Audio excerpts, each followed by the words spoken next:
Welcome to A Word with Tom Merritt. I'm Tom Merritt. This is the show where I have the pleasure and privilege to sit down with some of the smartest, most interesting people in the world and talk about how we think about different stuff. We pick a word to start the conversation so we can explore how we make our shortcuts, how we think about things. It's always good to compare those kinds of notes. These are the kinds of conversations that I have loved my entire life. I used to have them with my grandpa Carl in his front room, with my grandma Roxy in her front room.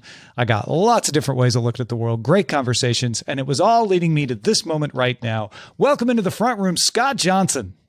Wow. Thank you, Tom. I hadn't really thought about the significance of front rooms as avenues or places for us to meet and greet and talk. But you're right. There's a lot of front rooms in our history. And we called them the front room, but at home, we never did. So it was my grandparents' place. It was the front room. At home, It was the living room or the family room. Oh, yeah. Now that you say that, the same. We our house, we didn't call it that, but I'll bet people who came to our house called it the front room. Yeah, maybe. That's interesting. Yeah. Weird.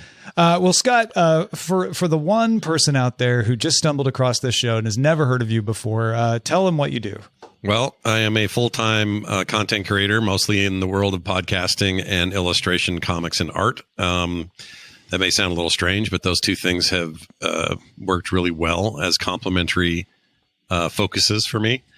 Over the last many years, I started technically doing it full-time in 2009. Prior to that, I was doing it part-time. And prior to that, I've always worked in some context of commercial art design, sometimes web design, sometimes illustration, all the way since I was a little kid.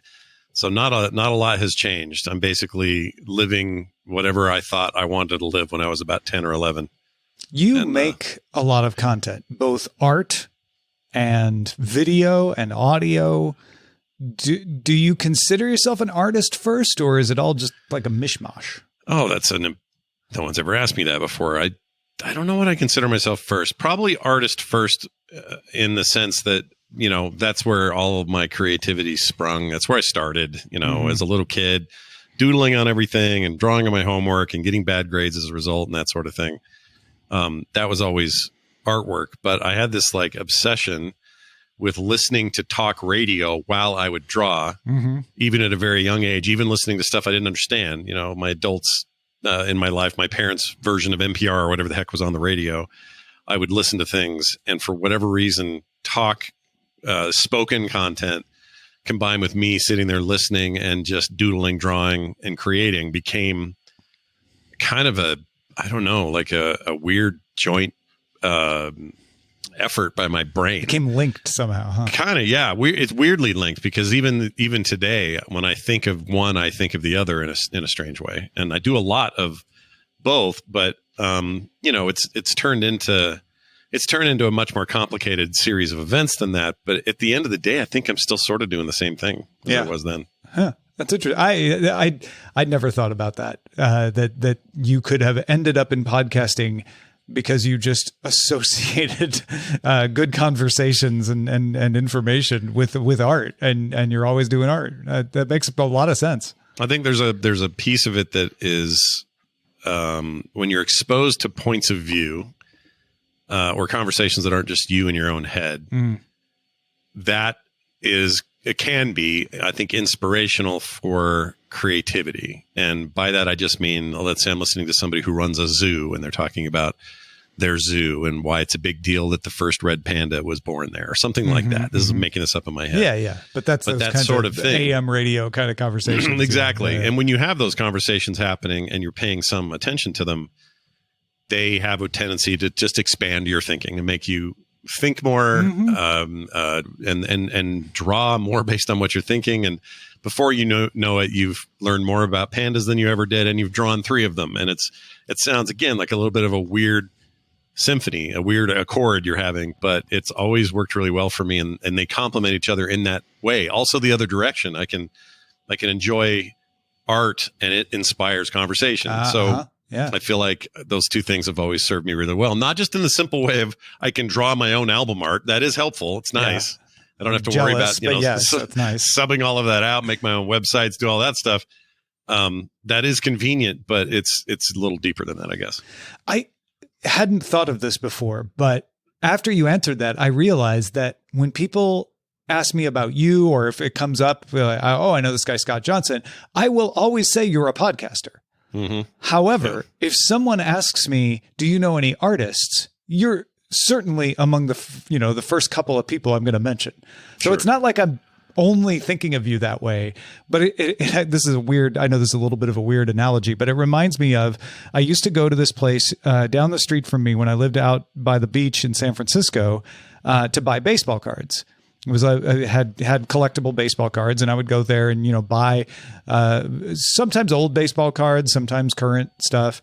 And I remember Eileen called me, and I picked up the phone, my cell phone, and I said, "Oh, I'm at the baseball card shop." And I hung up, and the guy who run the shop was like, "It's always interesting to me how people describe this." He's like, "I think of this as a comic book shop that sells baseball cards." He's like, "But you just described it as a baseball card shop." And I'm like, "Oh yeah." But if somebody asked me where to go to get comics, I would recommend this. Like, I know you sell comics. And it's the same thing. Like it's your priority for me was like, oh, I think of you as a podcaster, but I also don't discount that you're an artist as well. Yeah. When, you and I and our trajectories, when we met back in 2006, I think was the first time you and I ever met.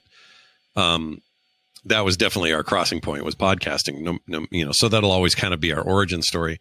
But I think you're right. And even when I talk to people, if they want to know what I do, I make this split-second decision looking at them and knowing who I'm talking to about what I'm going to talk about first, or what I'm going to emphasize, because I think they're going to get one over the other. So someone will ask that, and I know that they're into the visual arts or they understand that world. And so I lead with illustration. If it's somebody who's like, oh, I love podcasts, I listen to them all the time, I love audiobooks, whatever, I lead that direction.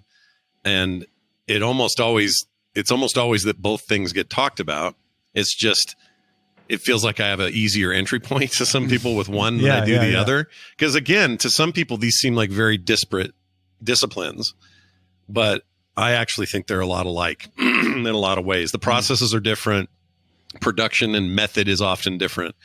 But at the end of the day, and you can probably commiserate with this, you are trying to package up a quality thing for other people to consume, and that hopefully they'll like it, and in a professional way, even pay for it. And those two processes aren't all that different. It's more in the execution that they're different, and that's it, really. Yeah. And a lot of the same creative juice comes and it serves both, I think. The other thing that, if someone asks me for an example of this type of person I think of you with, is the word that we were going to talk about today, dad. You're an example of a dad. You're like a if I were creating a dictionary of things, I would put your picture next to dad. You're someone I think of as a very good dad, but also just like the quintessential dad. Not that I look at you as a father figure. It's not like weird like that. I just think of like, who are the dads? Roger Chang is a dad. Scott Johnson is a dad. Like you're one of the people that comes right up to mind. Yeah, I think the term suits me. It's very nice of you to say that, but for whatever reason, fatherhood, much to my own confusion, because when I was first staring down the prospect of having children, and in fact, in my early 20s is when we started. I was 24 when my wife first got pregnant, 25 when she was born. And she's now got two of her own. So that kind of tells you how far off things have been since then. That was 1994. And I remember the time staring down that barrel thinking, I don't know if I can do this. I don't know if I'm going to be good at this. I don't know if this is even going to be for me, or if I'm going to be a good dad. It's all I really wanted was somehow, whatever that means to be a good father, I just wanted to be that. And I couldn't even tell you what it was. I couldn't prepare for it. I just knew that's what I wanted to be. And I had great fears about not being that. Like whatever that means. Again, it's very nebulous in my own head, but I knew I just wanted to be a good dad, whatever that meant. And it turns out, and I don't say this with any hyperbole or anything else, the minute I saw my daughter, that moment, and forward, it became clear and almost easy for me. And I don't want to say this to make it, I don't want anyone out there to go, that's having a rough time with fatherhood. I don't want them to think this is me being judgmental or have any kind of, putting myself above you or any of that. I know this stuff is hard. Okay. 100% it's hard, but I figured out the formula. The formula was simple. The second I saw her, I knew that I was madly in love with this new creature and that I was going to do whatever it took. And that was the simple formula. So from then on, come good or ill, on the happiest of days, on the saddest of days, on the most frustrating days for her and the most exciting days for her. And true of my second two kids as well. I just felt like, okay, well, here we are. All it actually takes is for me to care. And it's the kind of care that's difficult to define, but it's the kind of care that just means no matter what, I am all in on this. And I also am all in on supporting them and their life journey, whatever that may be, whatever form that takes. I'm going to be there for them. And I'm also, this is the other half of it that I think is really important. I also knew that it was going to be crucial for us to be ourselves, meaning her mother and me, in that we weren't going to try to be some textbook version of a parenting guide. We weren't going to try to be the kind of parents that were always yelling, not under my roof or not while I'm in charge. Something out of a newsreel. Yeah. Yeah. That kind of, whatever those tropes those are, we wanted instructional videos. Exactly. We wanted to avoid those like the plague. And we weren't even sure why we did. We just knew we did. And as a result, and it's so funny because it coincided with my career choices as well. What ended up happening is we gave our children very little to rebel against because we were the cool house. We had all the video games. We had all the cool computer tech. We had, the cool movies and DVDs, and before that VHS and stuff in the early 90s. We had the place, the Kool-Aid house, we called it, where everybody wanted to go. So on a Friday night, hey, careful, there's a little Jim Jones thing there. But I get you. I realize it's not the best connotation in some circles, but I remember there would be Friday nights when my daughter was in high school, junior high and high school, where all of those kids, all of her friends, 30, 40 kids sometimes, would just be packed in our house. And we were 100% there for it, ready for it, wanted it. Kim cooked for them. I had all the consoles set up.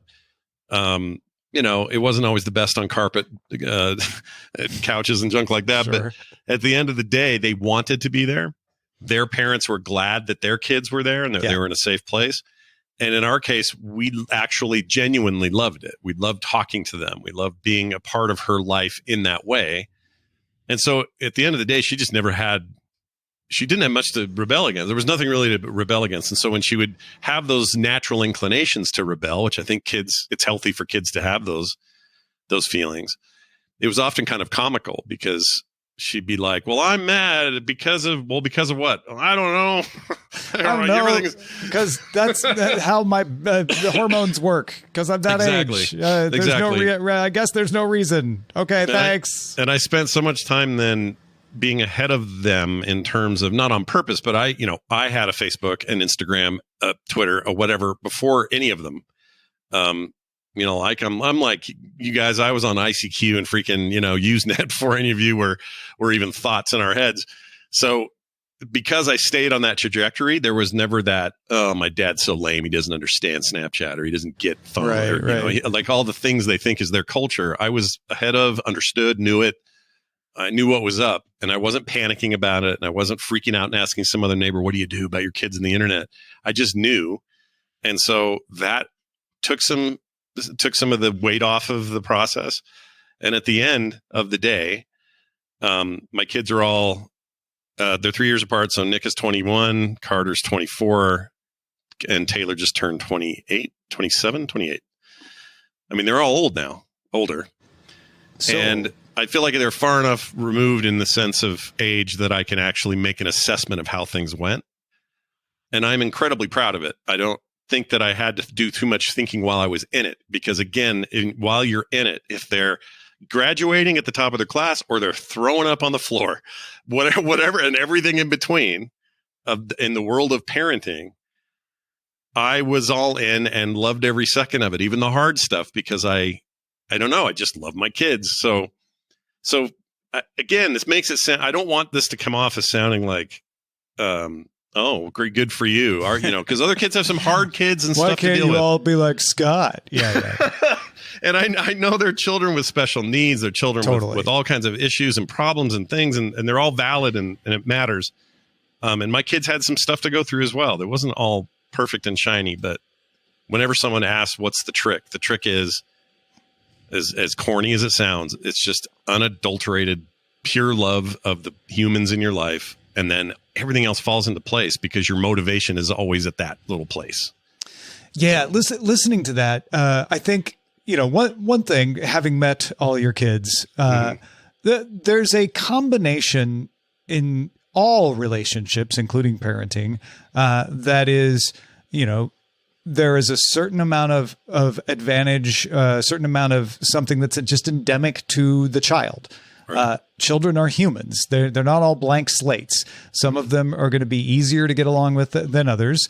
And then, how parents interact with them can maximize that or minimize that, whatever it is. I think you got pretty lucky. You tell me if you agree in having three pretty great personalities to begin with with your kids. Yeah.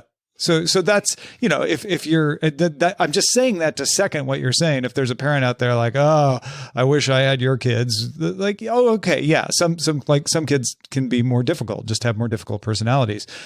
But the thing that struck me is there were three elements to what you were saying. One is the thing that I've heard every parent say is the minute I saw my child, I felt a kind of love I had never felt before, an unquestioning love. So everybody starts with that, right? Sure. Everybody gets that with very few exceptions. The second was a choice.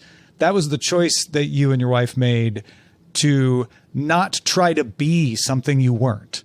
And I think that is something where I think folks could look to what you have done as an example of like, yeah, when you try to be something you're not, again, in anything, not just parenting, you're less likely to succeed at it than if you're authentic. So that is a choice. So you had the fundamental thing, you had the choice, and then you had like a natural advantage of circumstance when you're talking about, just being in a world where you were using technology and had comics and all of that stuff, which is just, I don't want to say it's accidental, but not everybody likes all that stuff. And so that's just not something everybody could replicate necessarily.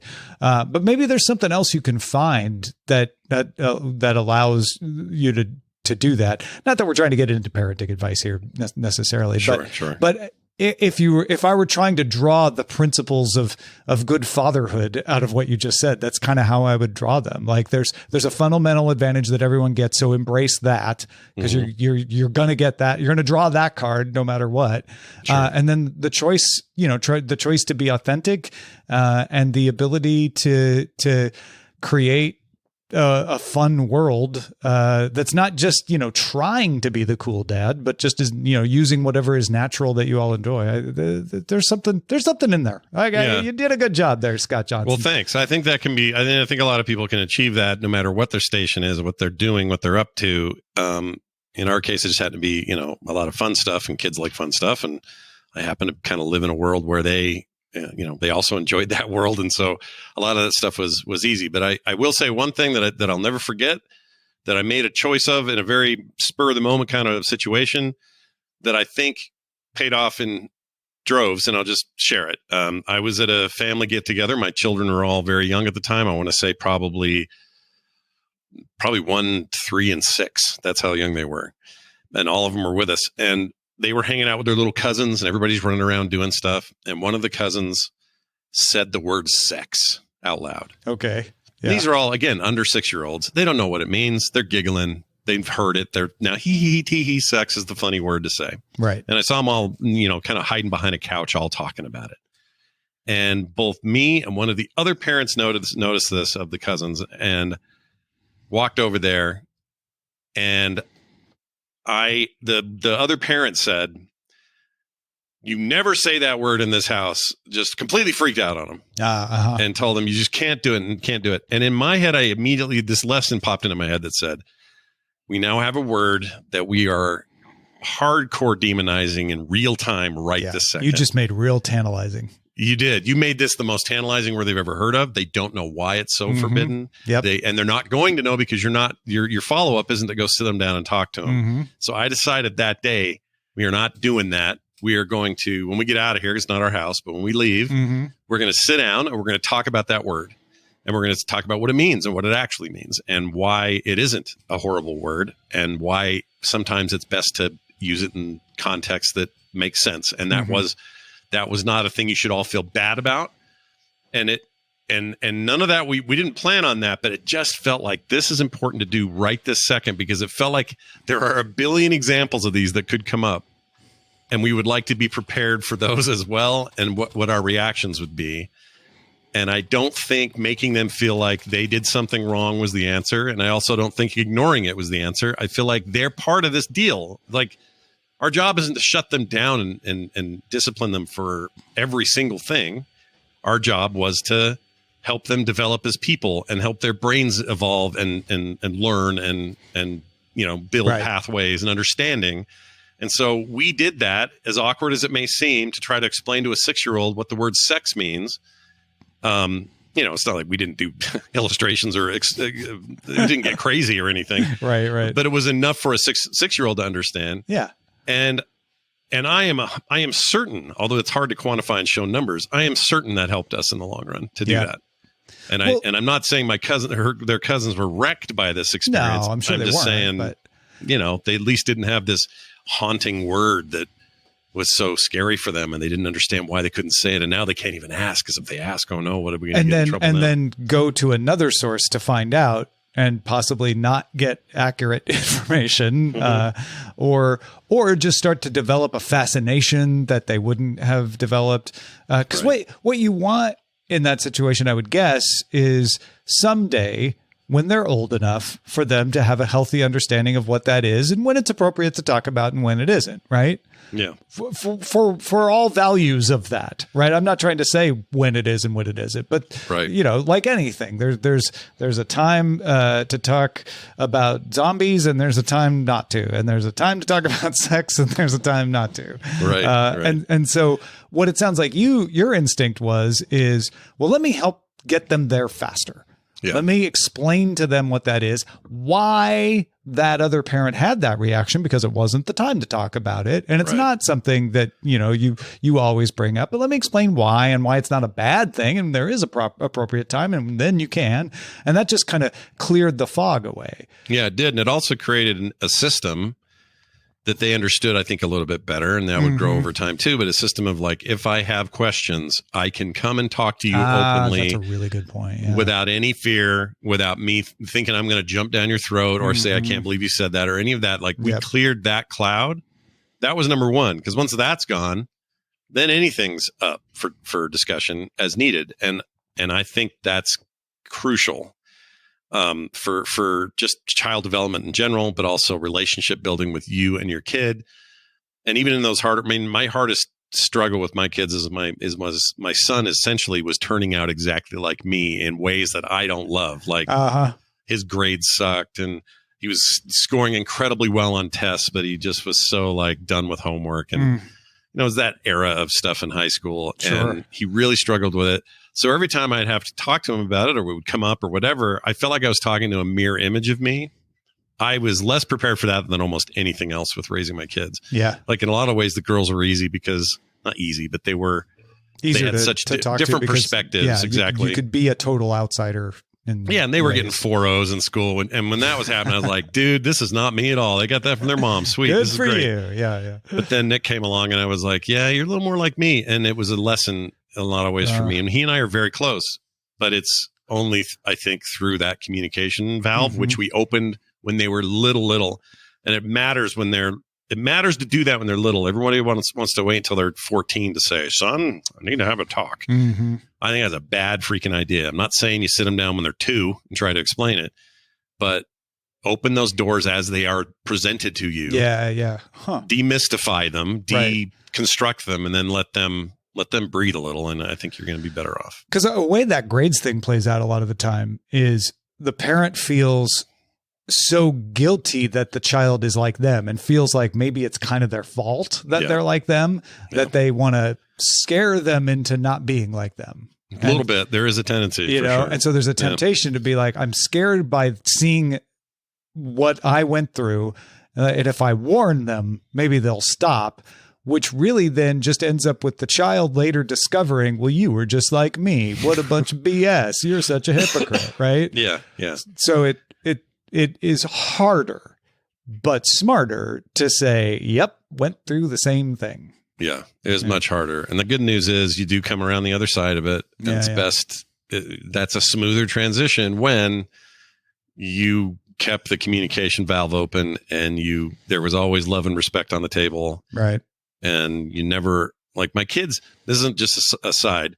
My kids always talk about how scary I am when I'm angry. Oh, yeah. And the reason they do this, we've sussed it out, is because I was so rarely that way. Mm-hmm. Like it never happened. Their mom would get after him more. I'd come home from work and I was the big happy guy they wanted to hang around with. Yeah, yeah. So when I was appropriately angry, it seemed like a freaking transformation and a monster had entered the room because it was so not my usual stance. Sure.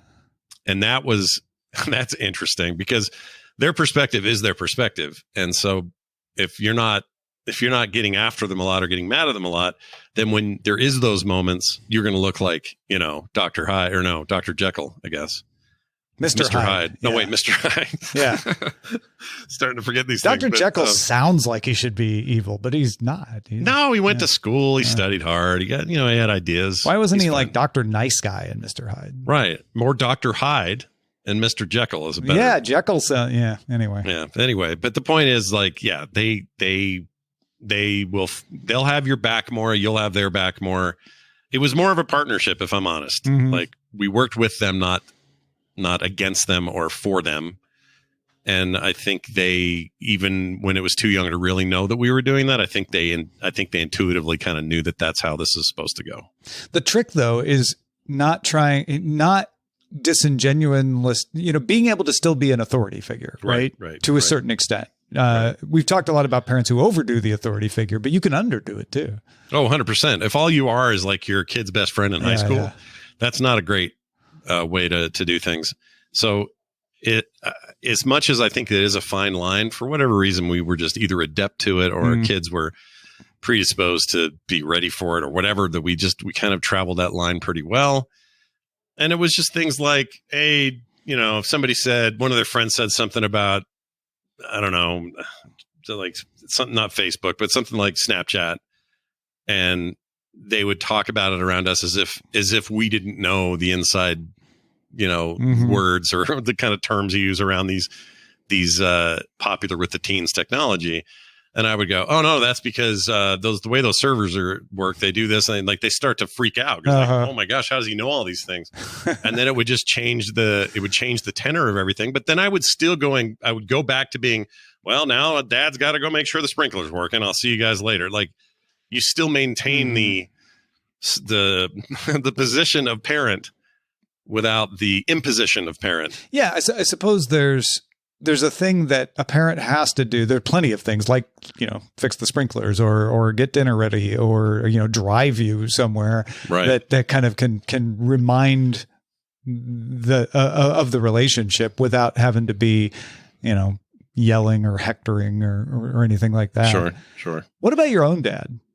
Well, I'm glad you brought him up. I mean, for a lot of, talking about how this kind of came natural, I think a lot of it did come through his sort of example. He was a really great dude, died way too young at the age of 63 back in 2000. So I had I think Nick was 2 months old. Oh, wow. So he passed right at the time that I had a 5, 3 and 1 year old, not quite one. But anyway, that was a real bummer for the family and hit everybody pretty hard because he was kind of this force for good and forgiveness everywhere he went. Like, it was like, if you went to church as a kid, we would tell our friends that we believed in the gospel of Blaine, which was my dad's name. Oh, okay. And the reason we said that wasn't anything weird. It was that his idea of a good church going person wasn't somebody who even went to church necessarily.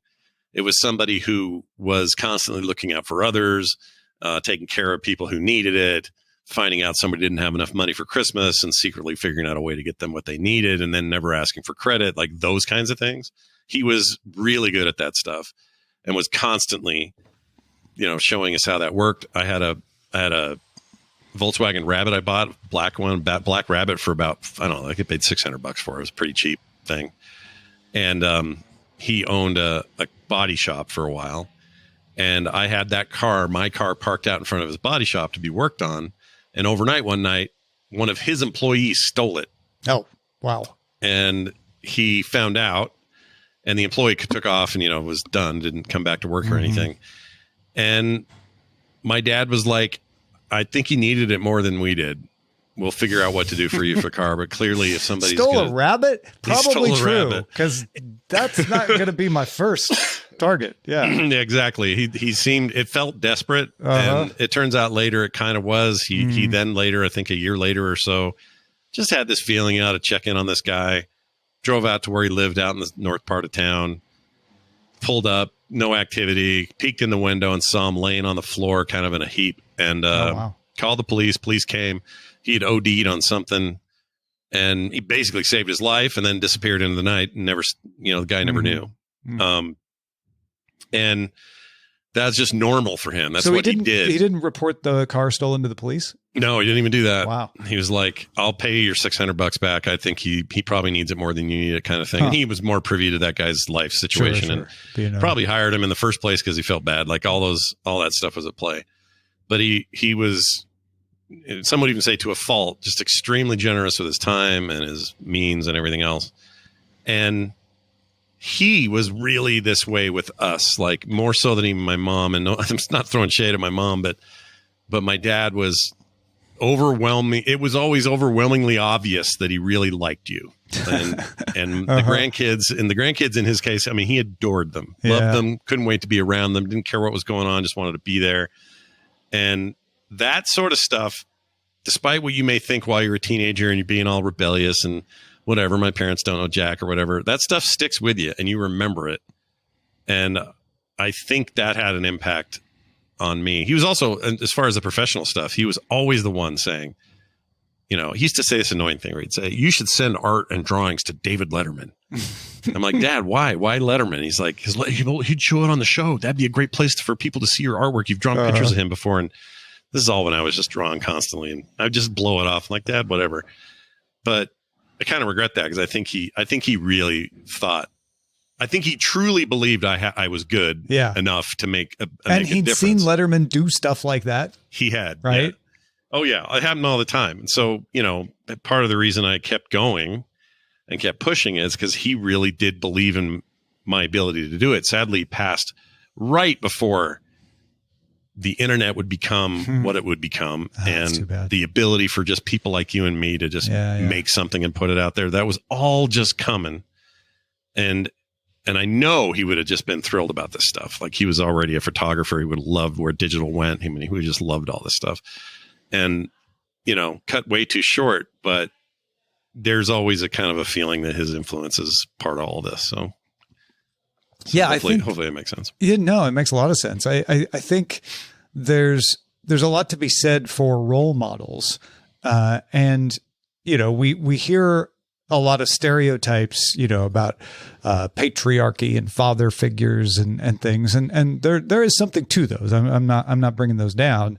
But when you're talking about your dad, your dad doesn't fit the stereotype. That is not the father that's strict and never loved his son or anything like that, right? No. And my dad wasn't like that either. I think because that is a more compelling fictional character, it's overrepresented. Not that it doesn't exist, and not that it doesn't exist in large numbers, and that many people listening to our voices right now have had fathers like that. And I certainly wouldn't want to discount that. But I think, stepping back from personal experiences, I don't think it's the norm. And I think that is underappreciated. And yet people like your father aren't going to go out campaigning to be appreciated because that's what makes them who they are. Is Exactly. The fact that they don't want that. Yeah. That's another lesson I think I learned early on. And I still apply today when I see people in public behaving poorly. I see them projecting. Yeah. And I see it for what it is instead of seeing it and wondering if I should learn more about what they're saying or whatever. Mm-hmm. Like part of me is almost like I know the gig is already up when I see that kind of behavior, because I know that real change and a really effective personal interaction happens on the ground and happens often very quietly and doesn't need a bunch of fanfare in order to be real, legitimate, and meaningful. And he was really good at doing that. He was also a terrible businessman. His businesses struggled, ebbed and flowed, had a hard time. He was a very honest guy, but stuff just didn't land for him the way it did for other people in his age range. And that was always a struggle.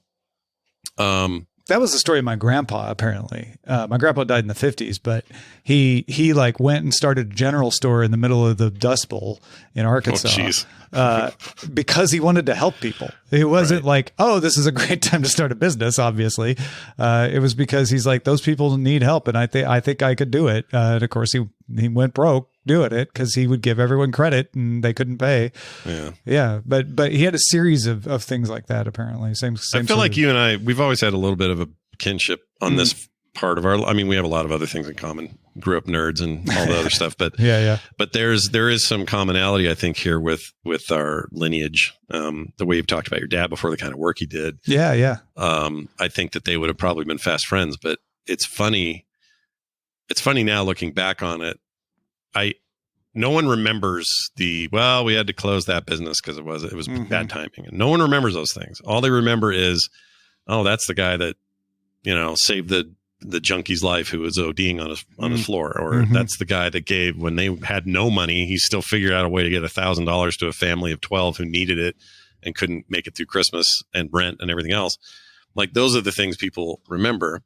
So for me, it's always been like, all right, that's pretty good baseline. Like, I know we live in a capitalist society where the free market conditions mean you got to get out there and kick up some dirt for yourself and do your thing. And I'm all for it. I work in that place. I get it. But it was this reminder of priority and what's actually important. And he nailed the important stuff.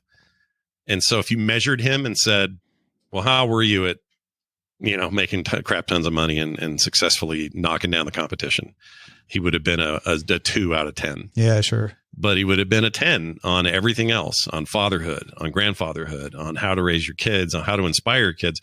Like, I come on your shows and I talk a lot about the gaming industry, and people always say, why are you so like intrinsically interested in games and video games and the business behind it? From all the way back to the earliest days of it till the most modern version of things today. And the answer is simple. My dad, one of his failed businesses was running a bunch of arcades in the 80s. And when the arcade business crashed for everyone, he lost his shirt. But up till that point, my house is full of arcade machines, and we were always testing them and fixing them and traveling around and building new cabinets and replacing CRTs, and like this amazing childhood for somebody who's already fascinated by technology, sees it almost as magical. And I had it right there in front of me. So I don't know that it's not like he didn't force any of that on me. I just, because you could have ended up being into cars because he ran a body shop. That was the thing that he did that clicked, and it amplified it somehow. Maybe it really did. And I know that he would be just blown away by where all that is today. Sure. I would love to have that conversation with him, but a lot of that came from him and my experiences growing up with that. So, I see that all as a very net positive from his life. Yeah. My dad was a food scientist, but that did not send me into, he's a dairy scientist specifically. I do not know nearly anything about cheese compared to him. I still walk outside to this, there's a developer here locally where I live in Salt Lake City called Sago Homes. And every time I see Sago, I think of this drink your dad helped develop, and it just comes up every time now. Oh, man. Seago was a big part of our lives growing up, because that was the big hit diet drink. If anybody doesn't remember it, which probably none of you do, Pet Milk made Seago, and my dad was on that project with a bunch of other people, of course. But Sure. But yeah, it was that and Coffee Mate and Spoon Up was the diet pudding that went with Seago. He worked on some space sticks at one point on a contract.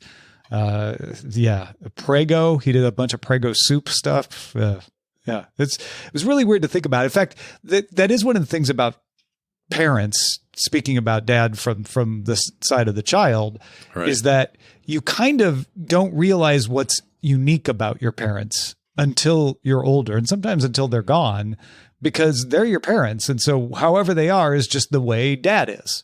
Dads are like that because that's my dad. And that's the example. Not everybody's dad brought home ice cream that they were developing and had their kids try it and give them feedback. And when you were talking about your dad and sort of his reputation and what people said about him, it reminded me, I remember my sister telling me shortly after our dad died in like 2004, I remember saying something about, every time I talk to somebody, they talk about how kind he was. And at first I was surprised, not because I didn't think my dad was kind, but I was like, he was kind to other people. But I mean, once I thought about it for more than a second, I was like, well, yeah, I guess that makes sense. He was a really kind guy. And we know all these other things about him and as families do. But yeah, I was like, oh, that's cool. I was really happy that people also appreciated that about him. Yeah, it's a great legacy. There are times I hope that I'm able to carry some of that more forward. It's hard to say, like you get self-judgmental about how you carried the torch or whatever. Yeah. And these are deep, eclectic sort of, everybody goes through them. Who am I? What have I done? How have I done this far or whatever? That's why people have midlife crises, some of them anyway. But I always think that I'm pretty sure he'd be pretty proud of how things went. I'm more annoyed that he's just not here to enjoy it. Yeah. I get that. So screw heart disease. How about that? Yeah. Strokes can go take a flying leap. Yeah, I don't like it. Too. Not a fan. Well, on that happy note, would you like to play a fun word game? Yeah, always. All right. It's called This or That. I do it every time. Some of the things will be the same with other guests. Some will be different. But I'll just give you two options, and you tell me which one you would choose and why. All right. Starting with robots or aliens. Oh, robots, easy. Yeah, I kind of knew that one. Because you can have a hand in programming and stuff. You can do stuff. I feel Is there anything that you could see in the same class that would rival robots? Oh, like any kind of invasive, non-human. Aliens, monsters of any kind. I think I go with. I think robots is on top. Robots are always going to win. Yeah, all right. I think so. Fair enough. All right, how about this one? Chuck Jones or Tex Avery? Oh, that's hard. Ha ha! I love those guys. I love everything about them. But you know what? I'll go ahead and say. Oh, that's a hard one. These are Looney Tunes animators, story creators. Yeah, I revere Chuck Jones until the end of time for many, many reasons. But in some ways, we don't have Chuck Jones without Tex Avery. Mm-hmm. Tex Avery broke crazy ground, did it in a very rebellious sort of like, forget you, rest of the animation industry. I'm going to go my own way kind of thing. Uh-huh. And he was brave in a lot of ways and took a lot of heat for it. So I think as a pioneer, I'll give him the keys. I think he gets it. I had never thought about this, but Tex Avery is a little bit the Steve Jobs to Chuck Jones, Steve Wozniak. Kind of, yeah. Or even, actually, that's the way to look at it. Except I'd say it's almost more like Bill Gates on the, I don't know. Yeah, Chuck Jones had a lot more longevity in the industry, whereas Woz kind of cashed out at one point and just... Yeah. That's a fair comparison, though. I think that But Tex Avery, when you were describing him, I'm like, that's also how people describe Steve Jobs. He was the one willing to take the crazy risks and break down the walls. Yeah. And if you're at home and you're like, you don't know who either of these two people are, do yourselves a favor. You've seen their cartoons, whether you know it or not. Yeah. Go read up on them. They're fascinating individuals in their own right and worth watching all that stuff all over again. If you've seen any of the old Bugs Bunny, Daffy Duck, any of that, you've seen their work. There you go. All right. Fast or slow zombies? I like watching fast ones, but I prefer slow ones in a real life scenario. One of the few people to give me the dual answer. Usually it's kind of a telling which one they think I mean when I ask that. So I was a big fan of, 28 days later, 28 weeks later, when those sorts of zombies started to appear and became like raid zombies. A lot of the world balked at that. Yep. I did not. I thought that was a cool new take. It made it seem fresh and new and interesting.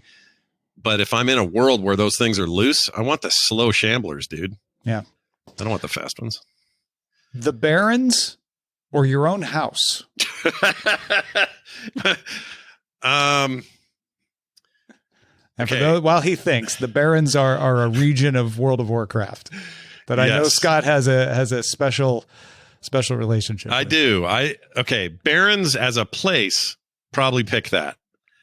Because I love deserts and I love cliffs and red rock and all that. Love that stuff.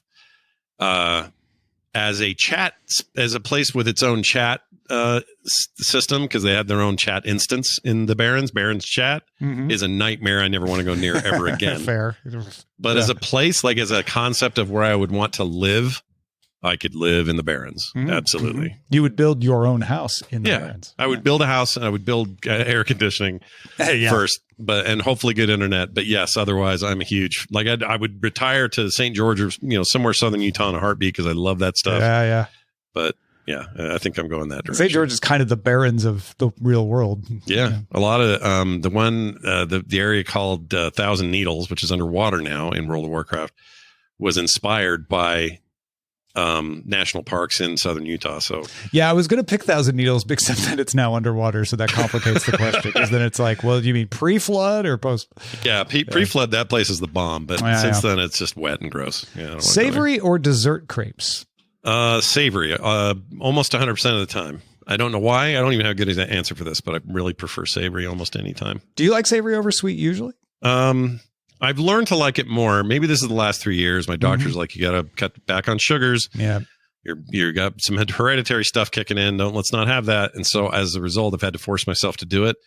And naturally, I am now drawn more towards savory in general. So I think that's probably why. If you'd asked me 10 years ago, I might have, taken the milkshake over anything. But I'm surprised how many people say savory. I expected the majority of people I talked to say dessert, but it's well, you're a much more cherry balanced. pie guy, right? You like a good cherry pie. You like a I nice... love a cherry pie. Yeah. So, but I think with crepes, I probably do prefer savory for some reason. So I don't know why either. That's a weird one. I think I thought more people would say dessert because whenever I see crepes on a menu, it's always sweet stuff, right? Yeah, I do like them, but if you give me a choice, I'll take savory.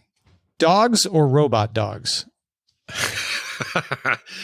Dogs over robot dogs. Robot dogs, I'm sure, are fine as an alternative or a substitute, just like robots are in your first question. However, there's nothing like a loyal, wonderful, happy tail wagging dog. When you said nothing could touch robots, I was like, let's see if dogs can do it. Maybe dogs can do it, but no, they're the greatest dogs animal in the world. Yeah. I think you also agree probably with me on this. I do. And I grew up amazing. A cat person. Oh, I didn't know that. Yeah. All dogs these days. All right. This one, I know you like it, but I don't know how deep you go with it. Cabbage or radish kimchi? Oh, I'd go either way, but I think as a standard go-to, like the one I'm just going to order without thinking about it, would be cabbage. Yeah. And this is because I grew up with the standard kimchi. That's what people usually see. Yeah, they would call that standard. Rarer. Yeah, exactly. And the radish stuff, the daikon radish in particular, really amazing. We have both in my fridge right now, so I'm kind of a fan of both. But I grew up in a household with 3 Korean siblings, 3 adopted kids, and they brought a lot of that with them and a love for it in the house. And so my brother's, he just basically raised us on cabbage-based kimchi my young life. So now it's hard for me to turn it down. I really love it. It's really good. Hot or cold? No other context? No other context. Hot. I would add dry to that, but hot. Yeah. Because again, desert rat, love deserts, all in, but you put me in a humid, Mississippi or something, I may want to die by the first day. That answers the dry or humid question then. Yeah. 2 for 1. Yeah. Scott, man, this was a pleasure. Thank you so much for sitting down and talking about this. This is super fun. I learned stuff. I've known you forever, and I learned all kinds of stuff that I never knew. So I appreciate you sharing that. Well, I'm glad you did. It was, I knew it'd be an opportunity to go a little deeper than we usually do. And your questions are awesome. So I hope somebody heard all this and comes away with something good. I feel like that's my goal in leading into 2023 is I'd like to get a little more good done, and I feel like this show and what you're doing with it is an aspect of that kind of collective effort we're all feeling right now. So yeah, thanks, man. I'm glad to be a part of it. So thanks for having me on. Yeah. Really appreciate it. If folks want to find more of what you do, where should they go? Well, frogpants.com has all of it, and that includes all the art I talk about and all of the podcastery that I'm up to.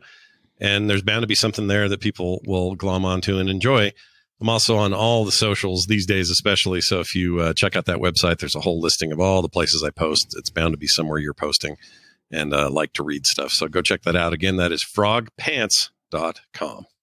Thanks to our producers, Jen Cutter and Anthony Lemos, and thank you for listening to this show and telling your friends about it. You can get an ad-free version of this show with Acast Plus.